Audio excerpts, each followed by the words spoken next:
ಇನ್ನು ರಾಮ ಕೇವಲ ಹಿಂದೂಗಳ ಆರಾಧ್ಯ ದೈವ ಆಗಿ ಉಳಿದಿಲ್ಲ. ಇಡೀ ಭಾರತದಲ್ಲಿ ರಾಮ ಜನ್ಮಭೂಮಿಯ ಈ ಉದ್ಘಾಟನಾ ಸಮಾರಂಭ ಹಬ್ಬದ ರೀತಿಯಲ್ಲಿ, ರಾಷ್ಟ್ರೀಯ ಹಬ್ಬದ ರೀತಿಯಲ್ಲಿ ಆಚರಣೆ ಮಾಡಲಾಗ್ತಾ ಇದೆ.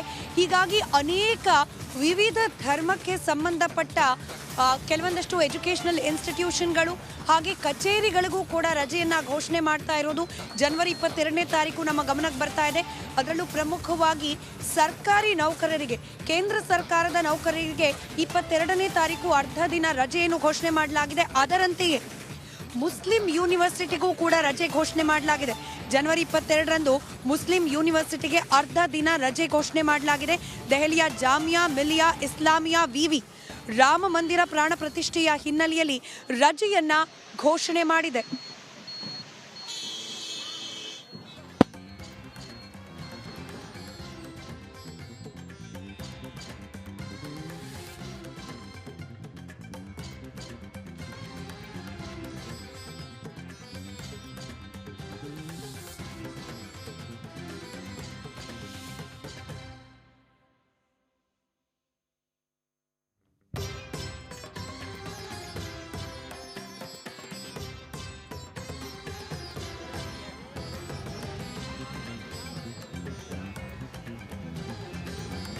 ಇನ್ನು ರಾಮಲಲ್ಲನ ಮೂರ್ತಿಯ ಪ್ರಾಣ ಪ್ರತಿಷ್ಠಾಪನೆ ಸಂದರ್ಭದಲ್ಲಿ ಪ್ರಮುಖವಾಗಿ ಆ ರಾಮನ ಮೂರ್ತಿ ನಿರ್ಮಾಣದ ಹಿಂದಿರುವ ಪರಿಶ್ರಮದ ಬಗ್ಗೆ ನಾವು ಮಾತನಾಡಲೇಬೇಕು.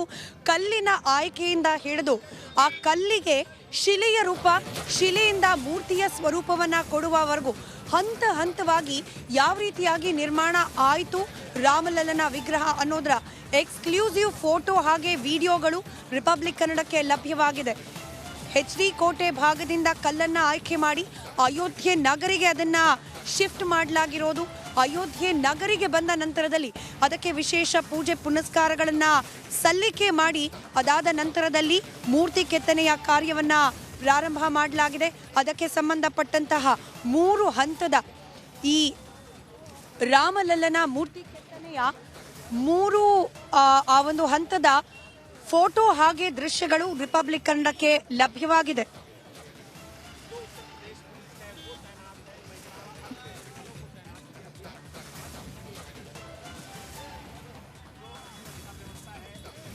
ನೀವು ದೃಶ್ಯದಲ್ಲಿ ಗಮನಿಸ್ತಾ ಇರಬಹುದು, ರಿಪಬ್ಲಿಕ್ ಕನ್ನಡಕ್ಕೆ ಎಕ್ಸ್ಕ್ಲೂಸಿವ್ ಆಗಿ ಲಭ್ಯವಾಗಿರುವ ದೃಶ್ಯ ಹಾಗೆ ಫೋಟೋಗಳು ಇದು.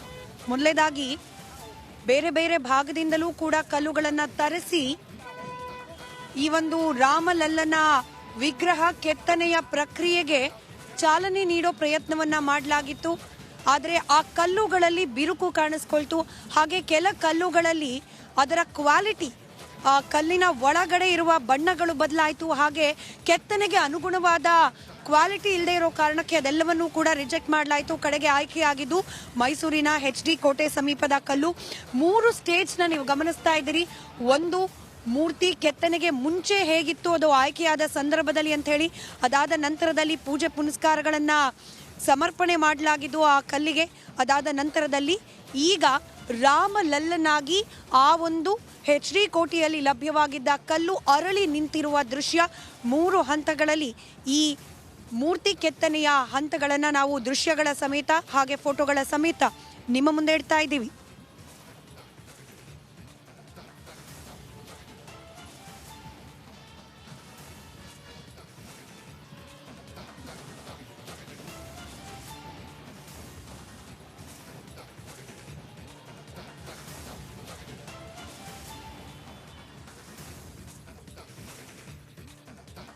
ಇದೀಗ ಲತಾ ಮಂಗೇಶ್ಕರ್ ಚೌಕಲ್ಲಿ ನಾನಿದ್ದೀನಿ. ಬೆಳ್ಳಂಬೆಳಗ್ಗೆ ಯಾವ ರೀತಿ ಚಳಿ ಇದೆ ಇಲ್ಲಿ ಅಂತಂದರೆ ನೀವು ನೋಡಿ, ಅನೇಕರು ಇಲ್ಲಿ ಬಂದಿದ್ದಾರೆ. ಒಂದು ಕಡೆ ಕ್ಲೀನಿಂಗ್ ಕೆಲಸಗಳೆಲ್ಲ ಆಗ್ತಾಯಿದೆ,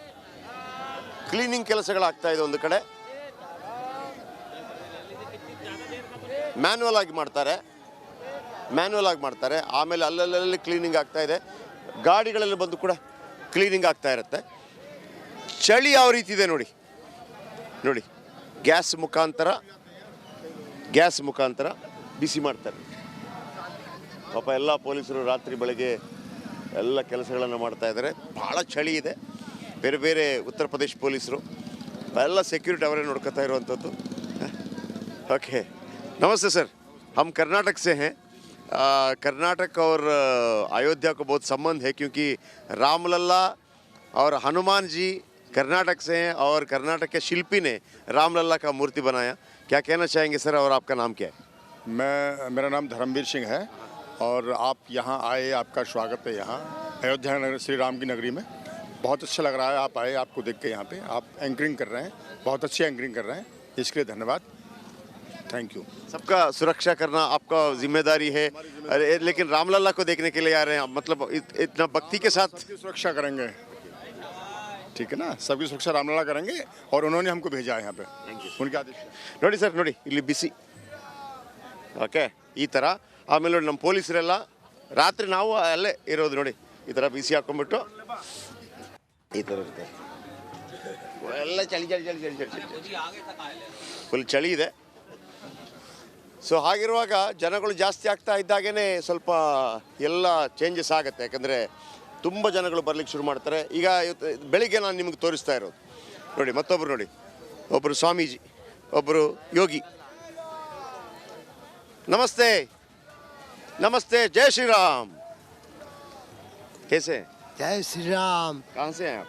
राजदेव दास। हाँ, राजदेव दास। अच्छा राजदेव दास। राजदेव दास। अच्छा। रामलला का मंदिर बन रहे हैं, रामलला का मंदिर बन रहे इधर। जय जय। Thank you. ವೀಕ್ಷಕರೇ, ಪ್ರತಿಯೊಬ್ಬರು ಕೂಡ ರಾಮಲಲ್ಲನಿಗಾಗಿ ಬರ್ತಾ ಇದ್ದಾರೆ. ನೋಡಿ ಅವ್ರು ಹೆಂಗೆ ನಡ್ಕೊಂಡು ಹೋಗ್ತಾರೆ, ನೋಡಿ ಹೆಂಗೆ ನಡ್ಕೊಂಡು ಹೋಗ್ತಾರೆ ನೋಡಿ. ಓಕೆ, ಇನ್ನಷ್ಟು ಮಾಹಿತಿಗಳನ್ನು ಕೊಡ್ತಾ ಹೋಗ್ತೀನಿ, ಇದು ಆರಂಭ ಅಷ್ಟೇ.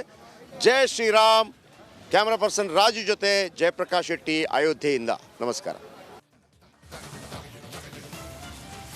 ಕನ್ನಡ ಅಯೋಧ್ಯೆಯಲ್ಲಿ ನಿರ್ಮಾಣವಾಗಿರುವ ಈ ಭವ್ಯ ರಾಮ ಮಂದಿರದ ಹಿಂದಿರುವ ಪರಿಶ್ರಮದ ಬಗ್ಗೆ ಸತತವಾಗಿ ಕಳೆದ 1 ತಿಂಗಳಿನಿಂದಲೂ ಕೂಡ ವಿವಿಧ ಕಾರ್ಯಕ್ರಮಗಳನ್ನ, ಸುದ್ದಿಯನ್ನ, ವಿಶೇಷ ಚರ್ಚಾ ಕಾರ್ಯಕ್ರಮವನ್ನ ಪ್ರಸಾರ ಮಾಡ್ತು. ವಿಶೇಷವಾಗಿ ಕಾರಸೇವಕರ ಪರಿಶ್ರಮದ ಫಲ ಇವತ್ತು ಅಯೋಧ್ಯೆಯಲ್ಲಿ ರಾಮನ ಜನ್ಮಭೂಮಿಯಲ್ಲಿ ರಾಮ ಮಂದಿರ ನಿರ್ಮಾಣ ಆಗ್ಲಿಕ್ಕೆ ಸಾಧ್ಯವಾಗಿದೆ. ಹೀಗಾಗಿ ಸೇವಕರನ್ನ ಕರೆಸಿ ವಿಶೇಷವಾದ ಡಿಬೇಟ್ ಅನ್ನ ಕೂಡ ರಿಪಬ್ಲಿಕ್ ಕನ್ನಡ ಆಯೋಜಿಸಿತ್ತು. ಇವತ್ತು ಇನ್ನೇನು 2 ದಿನ ಬಾಕಿ ಉಳಿದಿದೆ ರಾಮ ಮಂದಿರದ ಉದ್ಘಾಟನೆಗೆ. ಈ ಸಂದರ್ಭದಲ್ಲಿ ಇವತ್ತು ಇಡೀ ದಿನ ಈ ರಾಮ ಮಂದಿರ ನಿರ್ಮಾಣಕ್ಕೋಸ್ಕರ ಹೋರಾಡಿದಂತಹ, ಪ್ರತಿಭಟನೆಗಳನ್ನ ನಡೆಸಿದಂತಹ, ಶ್ರಮದಾನವನ್ನ ಮಾಡಿದಂತಹ ಅನೇಕ ಕಾರಸೇವಕರನ್ನ ಮಾತನಾಡಿಸ್ತಾ ಹೋಗ್ತೀವಿ.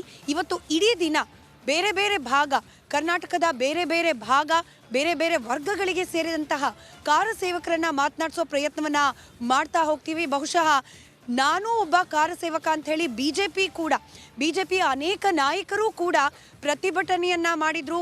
ಕಾಂಗ್ರೆಸ್ ಸರ್ಕಾರ ಯಾವಾಗ ಕಾರಸೇವಕರನ್ನ ಬಂಧಿಸುವ ಹಳೆ ಪ್ರಕರಣಕ್ಕೆ ಸಂಬಂಧಪಟ್ಟಂತೆ ಬಂಧಿಸುವ ಪ್ರಕ್ರಿಯೆಗೆ ಮುಂದಾಗಿತ್ತು ಆ ಸಂದರ್ಭದಲ್ಲಿ, ಹಾಗಾಗಿ ಬಿಜೆಪಿಯಲ್ಲಿದ್ರೂ ಕೂಡ ಆಗ ಯಾವಾಗ ಅಯೋಧ್ಯೆಗೆ ಸಂಬಂಧಪಟ್ಟಂತೆ ಹೋರಾಟಗಳು ನಡೀತು ಆಗ ಕಾರಸೇವಕರಾಗಿದ್ದ ಅನೇಕ ನಾಯಕರನ್ನ ನಾವು ಮಾತನಾಡಿಸೋ ಪ್ರಯತ್ನವನ್ನ ಕೂಡ ಮಾಡ್ತಾ ಹೋಗ್ತೀವಿ. ಬಹುಶಃ ಇವಾಗ ಮಾಜಿ ಮಂತ್ರಿಗಳಾದ ಅರಗ ಜ್ಞಾನೇಂದ್ರ ಅವರು ನಮ್ಮ ಜೊತೆ ಸಂಪರ್ಕದಲ್ಲಿದ್ದಾರೆ ಅಂತ ಭಾವಿಸ್ತೀನಿ. ಸರ್ ನಮಸ್ಕಾರ, ನನ್ನ ಧ್ವನಿ ತಲುಪ್ತಾ ಇದೆಯಾ ತಮಗೆ?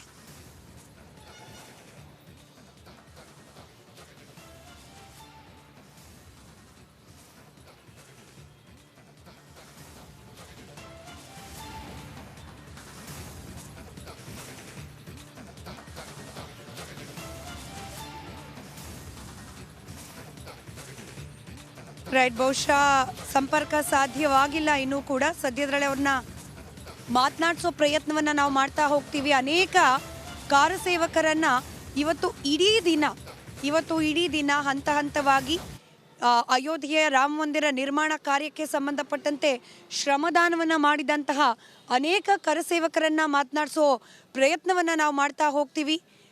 ಜೊತೆಗೆ ಅಯೋಧ್ಯೆಯಲ್ಲಿ ನಡೀತಾ ಇರತಕ್ಕಂತಹ ಈ ವೈಭವ, ಸಂಭ್ರಮ, ಹಬ್ಬದ ವಾತಾವರಣ ಇದೆಲ್ಲದರ ವಿವರಣೆಯನ್ನ ನಿಮ್ಮ ಮುಂದಿಡುವ ಪ್ರಯತ್ನವನ್ನ ರಿಪಬ್ಲಿಕ್ ಕನ್ನಡ ಮಾಡ್ತಾ ಹೋಗುತ್ತೆ ಇಡೀ ದಿನ.